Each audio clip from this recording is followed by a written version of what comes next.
बिस्मिल्लाहिर्रहमानिर्रहीम। इससे पहले एक लेक्चर में हमने load changes effect of load changes on synchronous motor हमने देखा था। हमने स्टडी किया था कि अगर हम लोड चेंज करेंगे सिंक्रोनस मोटर के ऊपर तो उसके क्या इफ़ेक्ट्स होंगे। आज के लेक्चर में हम फील्ड करंट को चेंज करेंगे और उससे सिंक्रोनस मोटर पर उसके इफ़ेक्ट को स्टडी करेंगे। ठीक है। So this diagram shows that initially your synchronous motor is operating at a lagging power factor. यहाँ पे आप देखें V5 लीड्स आई है यहाँ या आई है legs V5. So it is why your synchronous motor is operating at a lagging power factor. Initially your synchronous motor is operating at a lagging power factor.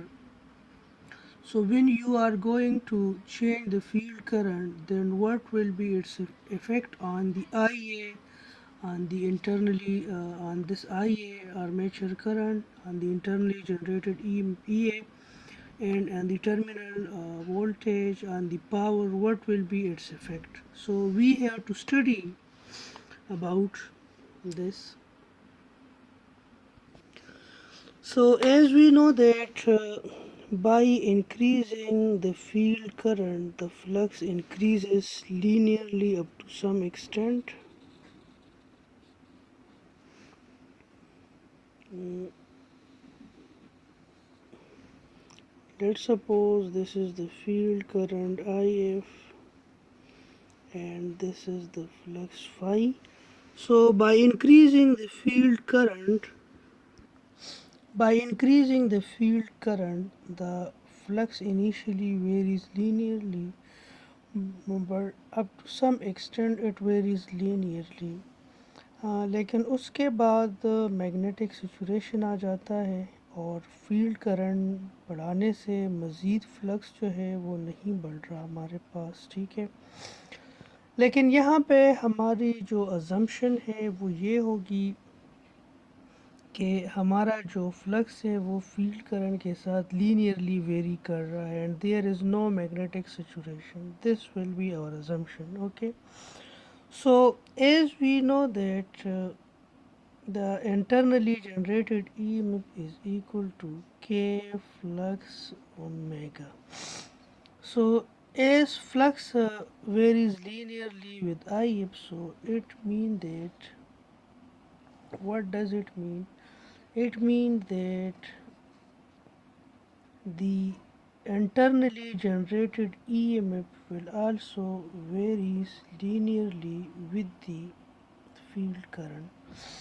सो जब आप फील्ड करंट को बढ़ाएंगे तो आपके पास जो इंटरनली जनरेटेड ईएमएफ है वो आपके पास लीनियरली बढ़ेगा.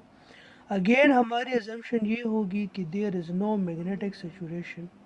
अगर आप मैग्नेटिक सिचुएशन को काउंट करते हैं तो आपके पास ये रिलेशन जो है ये लीनियर नहीं रहेगा, बल्कि after some time, after some I F के किसी हास वैल्यू के बाद अगर आप करंट बढ़ाएंगे तो ई नहीं बढ़ेगी, क्योंकि उसके बाद आपके सारे पोल की जो ओरिएंटेशन है, ठीक है, वो आपके पास एक ही डायरेक्शन में उनकी अलाइनमेंट हो जाएगी और मज़ीद फील्ड करंट बढ़ाने से फ्लक्स नहीं बढ़ेगा और फ्लक्स के बढ़ने से आपके पास मज़ीद ई जो है वो नहीं बढ़ेगा. सो कीप इन माइंड हमारी अजम्पशन जो है वो यही होगी कि there is no magnetic situation. Okay, so first of all, the effect of IF field current on EA is what? By increasing the field current, EA also increases. Okay. Number second, we have to study about the effect on what will happen on power if we are changing the field current, then what will it does have effect on the real power.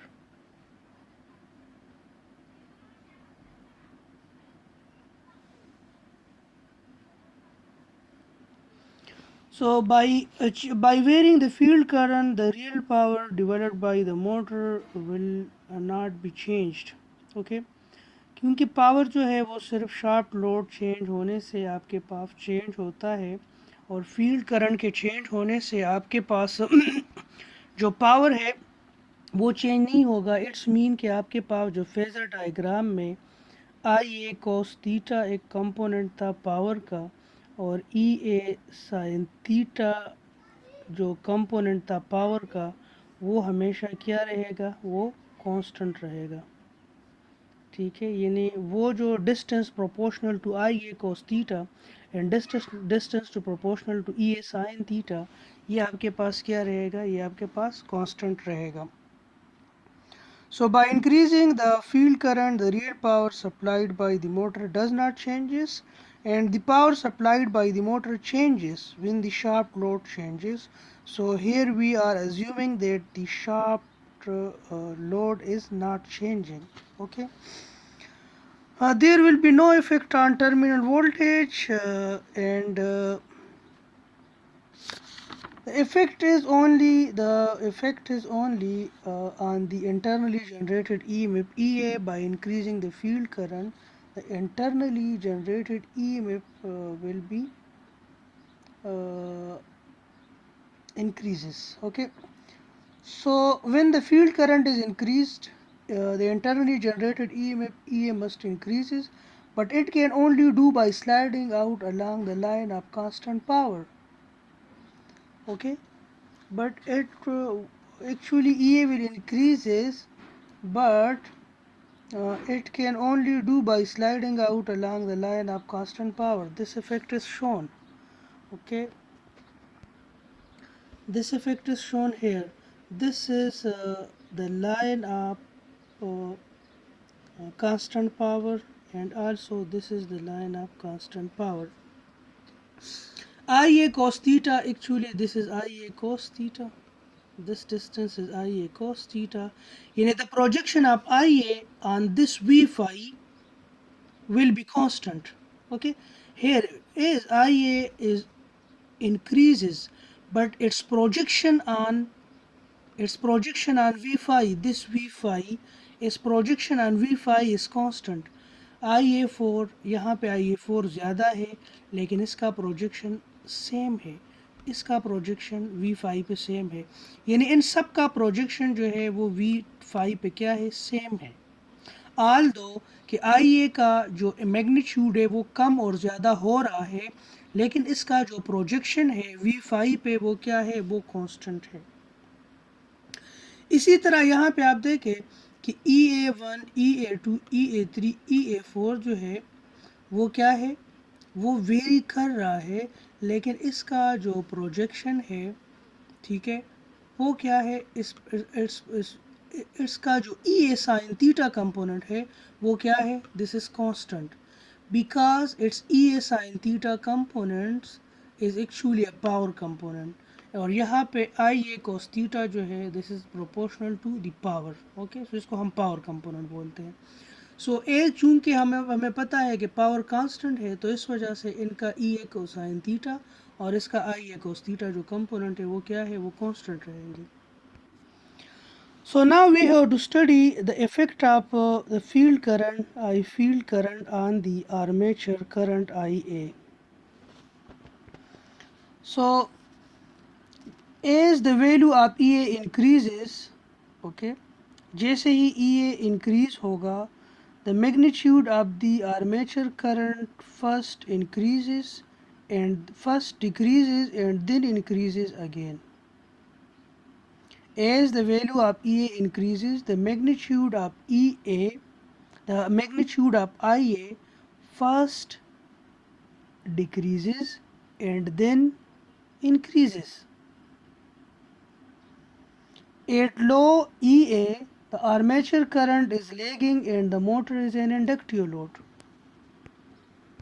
You can see here, this is IA1, this is EA1. Initially the motor was here, it was at lagging power factor. यहाँ पे आप देखें motor का IA1, this is EA1. अच्छा, अब आपके पास क्या हो रहा है, IA1, this is IA2. So the magnitude of IA2 is decreases. Okay, although its projection IA cos theta is constant, but IA2 is less than IA2. So initially आपके पास EA2 जो है ये क्या है, EA2 बढ़ गया लेकिन IA2 क्या हो गया, कम हो गया. So initially the magnitude of the armature current IA first it decreases and then it increases. Okay, यानी जब आपके पास EA की वैल्यू जो थी वो लो थी तो आपके पास आर्मेचर करंट जो था वो लेगिंग था और मोटर जो था एक इंडक्टिव लोड था. जब आपके पास EA जो था वो क्या था, कम था, तो आपके पास मोटर का जो पावर फैक्टर था वो क्या था, वो लेगिंग था और मोटर बिहेव कर रहा था as a lagging power factor. ठीक है, जैसे ही आप लोगों ने फील्ड करंट बढ़ाना स्टार्ट किया आपके पास EA जो है वो बढ़ना स्टार्ट हो गया. तो जैसे ही EA, अब देखिए EA2 is greater than EA1, EA2 बढ़ गया, IA2 क्या हो गया, कम हो गया. लेकिन इसका आप देखें, इसका पावर फैक्टर अब क्या हो गया, यूनिटी हो गया, क्योंकि IA2 और V5 के दरमियान एंगल क्या हो गया, ज़ीरो हो गया.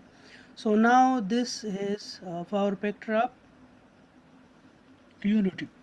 ओके, लेकिन जो है मज़ीद आप फील्ड करंट बढ़ाते हैं और आपके पास इंटरनली जनरेटेड EMF जो है वो बढ़ के E3 हो जाता है, तो उसके करस्पॉन्डिंग करंट आपके पास क्या हो जाता है, IA3, और IA3 is now at a leading power factor and the synchronous motor is now behaving as a capacitive load. Okay, as the field current is further increased, the armature current IA becomes leading and the motor is now behaving as a capacitive load. Okay, अभी जो हमने बात की इसको हम, this is actually the V diagrams या V curves for synchronous motor. ठीक है, इनिशियली आपका जो फील्ड करंट है वो क्या है, कम है, तो कम फील्ड करंट पे आपका जो पावर फैक्टर है वो क्या है, लेगिंग है. जो आप फील्ड करंट बढ़ाते जाते हैं you are approaching toward the unity power factor and after a certain field current your power factor becomes leading power factor. ठीक है, so you can adjust your power factor, you can adjust the power factor of a synchronous motor by changing its field current and as well as by keeping as well as by its load. लेकिन अगर आप load को constant रखें और इसके field current को change करें, so you can adjust your power factor, आप इसके पावर फैक्टर को चेंज कर सकते हैं by changing it's field current and keeping constant it's load. ठीक है, यहाँ पे आप देखिए कि इनिशियली आपके पास IA का मैग्नीट्यूड जो था वो क्या था, ज़्यादा था, लेकिन जैसे ही आपने फील्ड करंट बढ़ाना स्टार्ट किया तो IA का मैग्नीट्यूड कम होना स्टार्ट हुआ और it becomes less and less lagging. Initially आपका मोटर जो था वो लेगिंग पावर फैक्टर पे था. जैसे ही आपने फील्ड करंट बढ़ाना स्टार्ट किया तो फील्ड करंट बढ़ाने से क्या हुआ, EA ज़्यादा होना स्टार्ट हुआ, लेकिन आपके पास जो पावर है वो कांस्टेंट रहना है. तो आपका पावर किसके बराबर है, that is 3 multiply by EA multiply by IA cos theta. So आपका जो EA है वो बढ़ रहा है, इसकी वजह से आपका IA जो है अभी वो क्या हो रहा है, कम हो रहा है. ये actually this is actually trade between IA and cos theta. आपका कॉस थीटा भी चेंज हो रहा है, आपका कॉस थीटा और IA और EA इस तरह चेंज हो रहा है कि इन तीनों का जो प्रोडक्ट है वो क्या रहे, वो कांस्टेंट रहे. ठीक है, आपने फील्ड करंट बढ़ाना स्टार्ट कर दिया, IA कम होना स्टार्ट हुआ इनिशियली. ठीक है, यूनिटी पावर फैक्टर के बाद आपका जो IA है वो बढ़ना स्टार्ट हुआ और आपका पावर फैक्टर लेगिंग से क्या कहाँ पे जाना पहुँच गया, वो लीडिंग पे चला गया. ठीक है, सो इस पर अभी हम एक न्यूमेरिकल प्रॉब्लम सॉल्व करते हैं ताकि आप लोगों को ये आइडिया मज़ीद क्लियर हो जाए. सो now late come toward example 5-2. You are given the same numerical problem as given in 5-1, the same data, 208 volt, 45 horsepower, zero point 0.8 power factor, leading, delta connected, 60 hertz synchronous motor. और उसका load जो है वो 15 horse power है और initial power factor जो है 0.85 power factor lagging है और इसका फील्ड करंट जो है 4 एम्पेयर पे रखा गया है। आपसे पूछा गया है कि sketch the initial phasor diagram of this motor and find the value of I A and E A. पहले तो आप लोगों से पूछा गया है कि आप इसका फेजर डायग्राम बनाएं, आई ए बनाएं और ई ए बनाएं, ठीक है, वो फाइंड करें। एग्जैक्टली सेम प्रोसीजर जिस तरह आपने एग्जाम्पल 5-1 में किया था। दूसरे पार्ट में आप लोगों को बताया गया है कि अगर इसका फ्लक्स जो है 25% इंक्रीज हो गया है, ठीक है, तो अब फिर आप क्या करें, आप तो उसका ई ए कैलकुलेट करें, आई ए कैलकुलेट करें और पावर फैक्टर कैलकुलेट करें और इसका फेजर डायग्राम जो है वो कैलकुलेट करें, ठीक है। So now let move toward the solution. We are actually skipping part C क्योंकि पार्ट सी में आपका मैटलैब यूज़ हो रहा है, तो इस वजह से हम इसको भी फॉर द टाइम बीइंग हम इसको स्किप कर रहे हैं। सो प्रीवियस एग्जांपल में हम लोगों ने देखा था कि इसका जो इनपुट पावर था विद आर्न लॉसेस वो क्या बन रहा था, 13.69 किलोवाट बन रहा था। पावर फैक्टर जो है 0.85 लैगिंग था और रिजल्टिंग आर्मेचर करंट जो है वो कितना होगा, I is equal to P N divide by 3 V phase cos theta. आई आप लोगों ने निकाला था 25.8 एम्पेयर। चूंकि पावर फैक्टर जो है वो 0.85 लैगिंग है तो कॉज इनवर्स आप 0.85 31.8 आ गया। सो आपका जो करंट है वो है sorry 25.8 with an angle minus 31.8 ampere.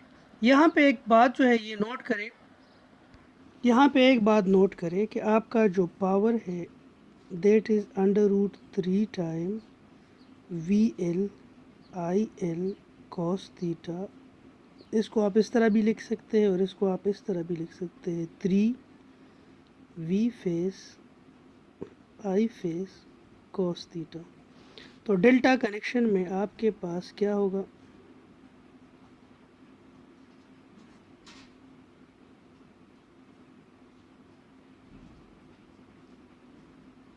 अगर डेल्टा कनेक्शन की बात आप करें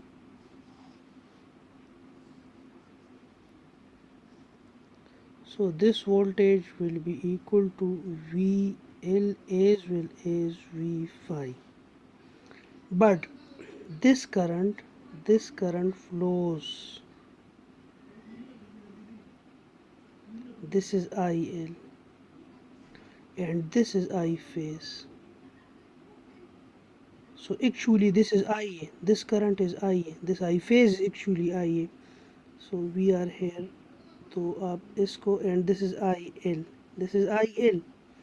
सो आप लोगों की मर्ज़ी है कि आप ये फार्मूला यूज़ करते हैं या ये यूज़ करते हैं, ठीक है, तो this is up to you, ठीक है। अगेन इस ये दोनों फार्मूले बराबर है क्योंकि I A is equal to I L divide by √3। तो आप क्या करें, दोनों साइड को √3 से मल्टीप्लाई करें तो you will get I A into √3 is equal to what, IL. So put here P is equal to √3 VL और V phi बराबर है, तो V आ गया और IL की जगह आपके पास आ जाएगा IA √3 और cos थीटा। तो √3 और √3 मल्टीप्लाई होकर P is equal to 3 VL IA cos theta बन जाएगा। तो वील और वी फाई बराबर है ठीक है, तो आप दोनों रिलेशंस आप यूज़ कर सकते हैं, इसमें आप लोगों को कंफ्यूज होने की ज़रूरत नहीं है। सो यहाँ पे आप लोगों ने आई ए फाइंड कर दिया और पावर फैक्टर से उसका एंगल भी आप लोगों ने फाइंड कर दिया। Now you have to find E A, so E A is equal to V phi minus J X S I A, ये 208 और आप लोगों ने इसको कैलकुलेट किया तो you get 182 with an angle 17.5 and this is actually it's phasor diagram. this is its sorry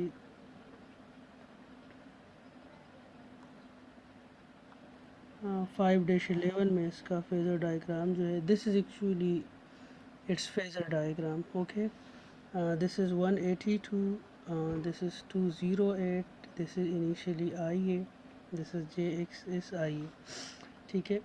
अब आप लोगों ने किया कि आप लोगों ने फ्लक्स को 25% बढ़ा दिया, तो जैसे आप लोगों ने फ्लक्स को 25% बढ़ा दिया, ई ए जो है वो भी 25% इंक्रीज़ करेगा। सो EA2 is equal to 1.25 EA1, ठीक है। EA2 जो है 1.25, उसका एम्पलीट्यूड जो है वो इतना बढ़ेगा, लेकिन उसका एंगल जो है EA2 का जो एंगल है वो कितना होगा। तो चूंकि आपको मैंने बताया था कि ई ए साइन थीटा जो है वो कांस्टेंट रहेगा, यानी ई ए साइन थीटा 1 जो है वो ई ए साइन थीटा 2 के बराबर रहेगा। यानी ठीक है, आल दो ई ए जो है वो बढ़ गया, लेकिन साइन थीटा 2 जो है वो क्या होगा, कम होगा। इस वजह से दोनों क्या होंगे, दोनों का पावर कंपोनेंट क्या होगा, सेम होगा। तो इस इक्वेशन से आप लोग थीटा 2 जो है वो आप निकालें। Theta 2 is equal to sine inverse of this, and you just find out -13.9। अब आप लोगों ने IA2 निकालना है, that is V phase minus EA2 divide by J axis. V phi is given EA2 227.5 और इसका एंगल -13.9 है, उसको आप लोगों ने। So you get IA is equal to 22.5 with an angle 13.2 ampere. That was IA. So IA के साथ जो angle है, actually that is power factor, and now the power factor is positive, the angle is positive, so it's mean the power factor will be leading. So this was all about its calculation of its power factor. So आज के lecture का conclusion क्या है कि initially अगर आपका motor lagging power factor पे है तो फील्ड करंट बढ़ाने से आपका पावर फैक्टर जो है यूनिटी की तरफ जाएगा। आपका करंट आई ए जो है वो इनिशियली कम होता जाएगा, लेकिन जैसे यूनिटी पावर फैक्टर्स के बाद आप मज़ीद फील्ड करंट बढ़ाएंगे तो आपका पावर फैक्टर लीडिंग में जाएगा और आपका आई ए का जो एम्पलीट्यूड है वो क्या होता जाएगा, बढ़ता जाएगा।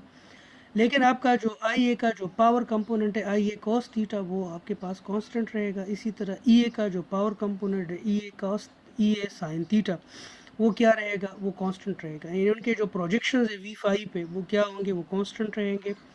सो आप अपने मोटर का जो पावर फैक्टर है वो आप इजीली उसको एडजस्ट कर सकते हैं by changing it's field current and keeping it's load constant. So this was all about today's lecture, ठीक है। और रमज़ान में कोशिश करें कि कुरान मजीद की तिलावत और बाकी कामों के लिए भी टाइम निकाला करें, ठीक है। और मुझे दुआओं में स्पेशली आजकल मेरी तबीयत थोड़ी ठीक नहीं रहती, ठीक है। नज़ला ज़ुकाम, कोरोना नहीं है लेकिन नज़ला ज़ुकाम है थोड़ा सा, ठीक है, और बुखार भी है। तो कोशिश करें कि अपना जो टाइम है वो मसरूफ़ गुजारा करें। ओके जी, मिलेंगे इंशाल्लाह। ज़िंदा रहे। अल्लाह हाफ़िज़।